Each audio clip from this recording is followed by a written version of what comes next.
Ever wonder how far a brand will go to keep up its image? Or what it might be hiding behind those glossy ads and exclusive labels? Abercrombie & Fitch once ruled as the brand everyone wanted a piece of. It was more than clothes. It was an image, a lifestyle, an exclusive ticket to the cool club. If you walked past an Abercrombie store, you knew it immediately. Shirtless models, loud music, and that cologne scent wafting through the air. But as shiny as it all seemed, there's a side to this story that Abercrombie would rather you forget. Today, Abercrombie's trying to reshape its image, trading exclusivity for inclusivity and distancing itself from a controversial past. But just when it seemed like they'd moved on, shocking revelations about former CEO Mike Jeffries have pulled the brand back into the spotlight. The former CEO of Abercrombie & Fitch was just busted for allegedly running an international sex trafficking ring and engaging in interstate prostitution. He was using his power, his wealth, and his influence to traffic men for his own sexual pleasure. So, what's the truth behind those whispers of power, exploitation, and scandal? If you think you know Abercrombie, think again. To understand how it reached this point, let's rewind to the rise of a brand that built its empire on exclusivity and allure. In the beginning, Abercrombie & Fitch was hardly the go-to brand for America's youth. Founded way back in 1892, it was a high-end outfitter for outdoor enthusiasts. We're talking about an entirely different vibe. Think hunting gear, fishing rods, and tents for the adventurous elite. This was the brand that once equipped Teddy Roosevelt's safaris and kitted out Ernest Hemingway. But by the 1970s, the appeal had faded, and Abercrombie went bankrupt, seemingly destined to become a relic of the past. Then came the game changer, Mike Jeffries. In the early 90s, Jeffries took the reins as CEO, and his vision would flip Abercrombie's identity on its head. Out went the outdoor gear, and in came something completely different. A new look, a new attitude, and a very targeted image. Abercrombie was reborn as the ultimate aspirational brand for teens and college kids, a place where everyone wanted to shop, even if not everyone felt welcomed.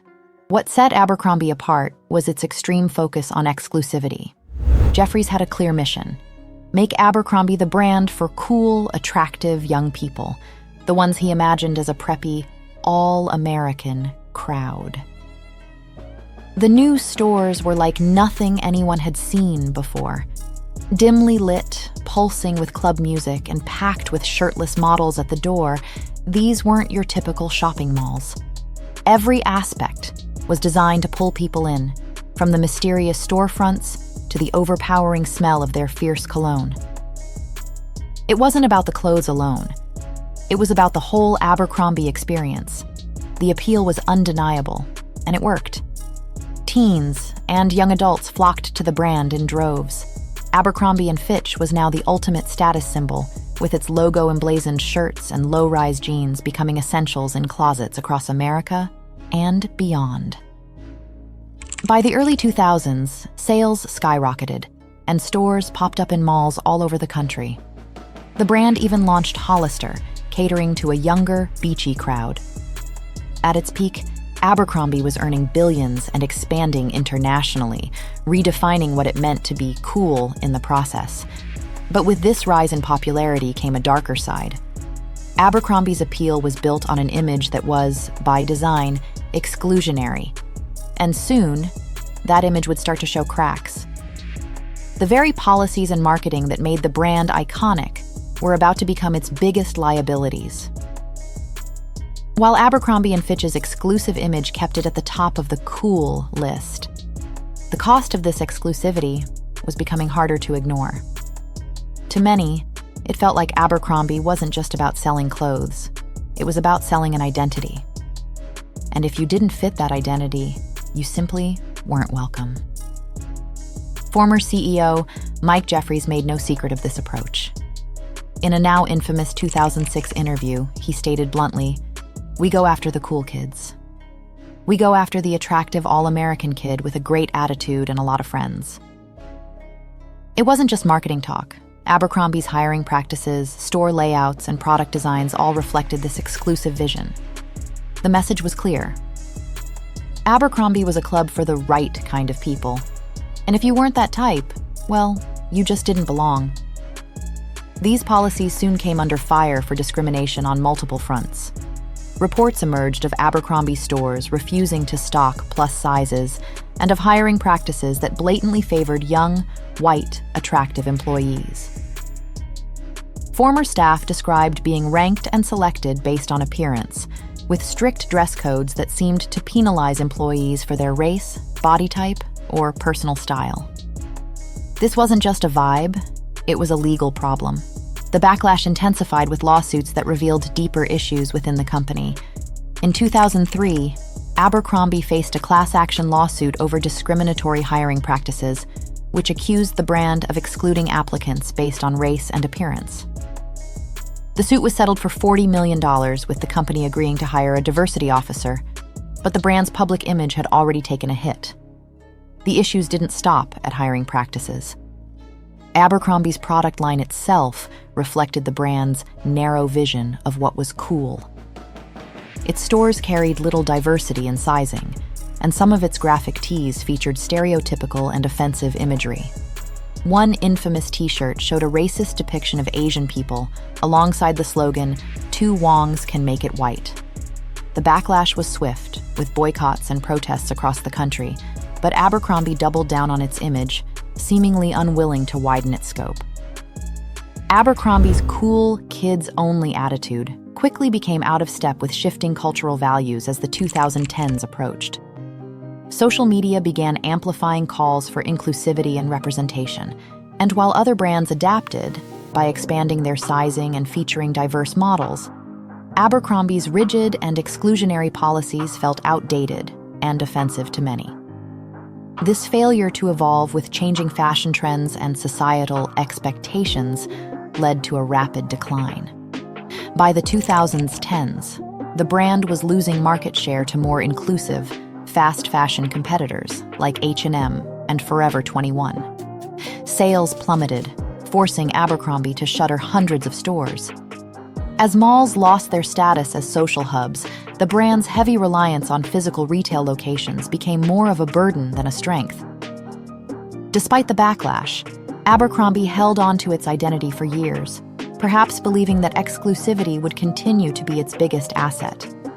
But as the world shifted, the brand's policies became its Achilles heel. As former CEO Mike Jeffries stepped down in 2014, Abercrombie faced an identity crisis.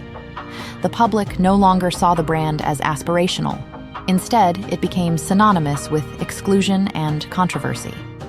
In 2015, Abercrombie faced yet another legal challenge when the Supreme Court ruled that the company's refusal to hire a woman who wore a hijab, citing its look policy, was religious discrimination.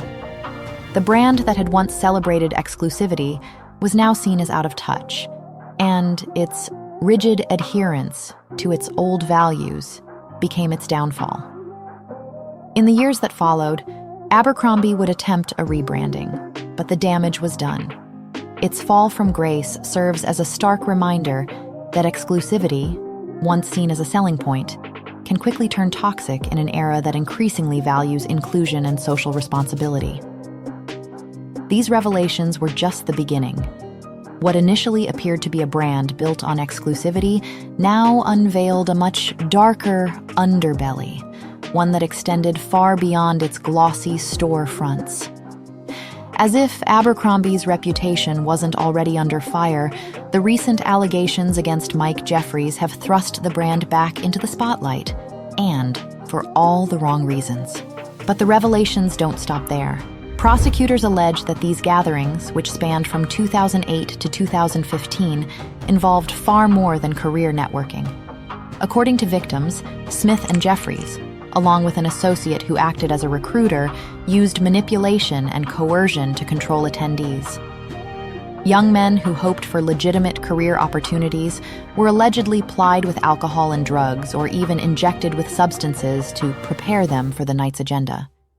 For those who resisted, subtle but clear messages conveyed that failing to participate could mean the end of their aspirations. Documentaries like White Hot and The Abercrombie Guys, The Dark Side of Cool, have shed light on what many are now calling a deeply troubling era under Jeffries' leadership. Former employees, models, and associates describe a culture of ruthless control and exclusivity, where personal boundaries were often blurred in the name of brand image. To many, these recent allegations serve as a brutal reminder of how toxic and exploitative that culture truly was. One victim recalled being lured into what he believed was a legitimate modeling opportunity, only to find himself trapped in something far more sinister. "They told me this was my big break," he revealed, "but I quickly realized it was a setup." Victims described private gatherings where they were plied with alcohol, drugs, and promises of career advancement, only to be manipulated and coerced.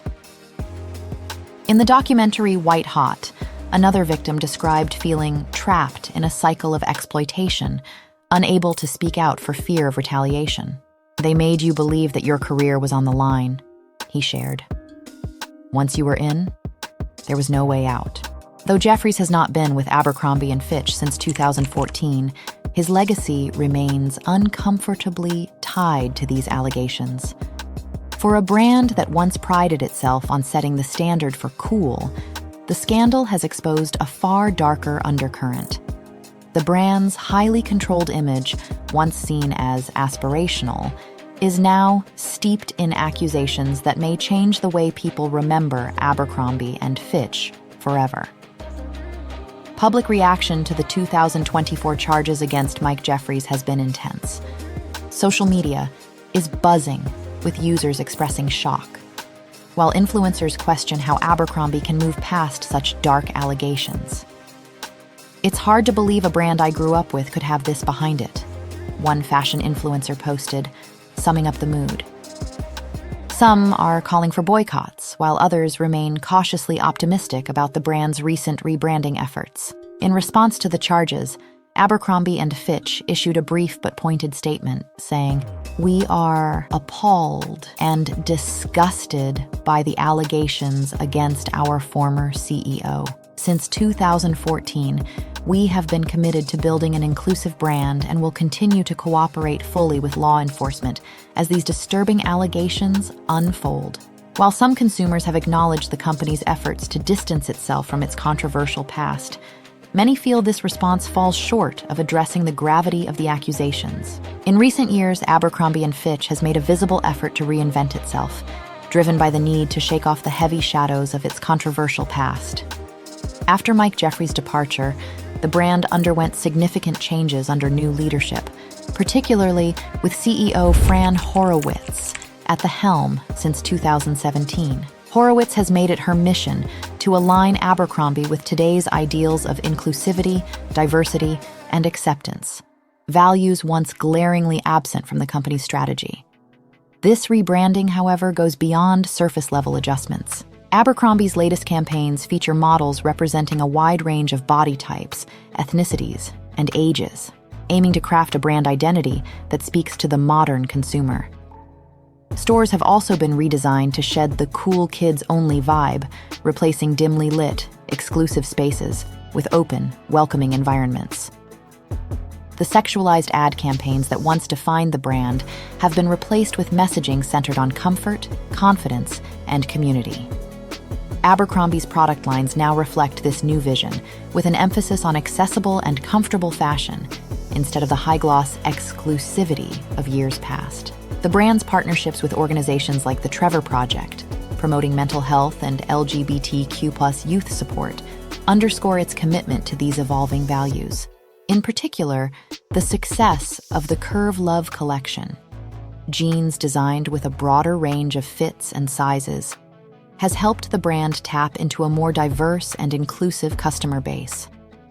These efforts have not gone unnoticed. While many shoppers, especially those nostalgic for the brand's earlier days, are cautiously embracing the changes, Abercrombie's sales are showing signs of recovery. The brand has managed to regain some of its lost ground, with consumers responding positively to its more inclusive product offerings and advertising. However, despite the brand's progress, the recent legal troubles surrounding former CEO Mike Jeffries cast a long shadow over its efforts. The allegations of sex trafficking and exploitation threaten to reopen old wounds and complicate Abercrombie's path to redemption. For many, Abercrombie remains a symbol of unchecked corporate power, exclusion, and discrimination, a reputation that may take years to fully shed. So, the question remains, is this truly Abercrombie & Fitch's redemption arc, or is it merely a savvy rebranding strategy designed to keep pace with modern values? As the brand walks a tightrope between its controversial history and its inclusive future, only time will tell whether it can fully break free from its past and emerge as a symbol of positive change. What are your thoughts on Abercrombie's transformation and the recent allegations against its former CEO? Let us know in the comments. Thanks for watching. Until next time.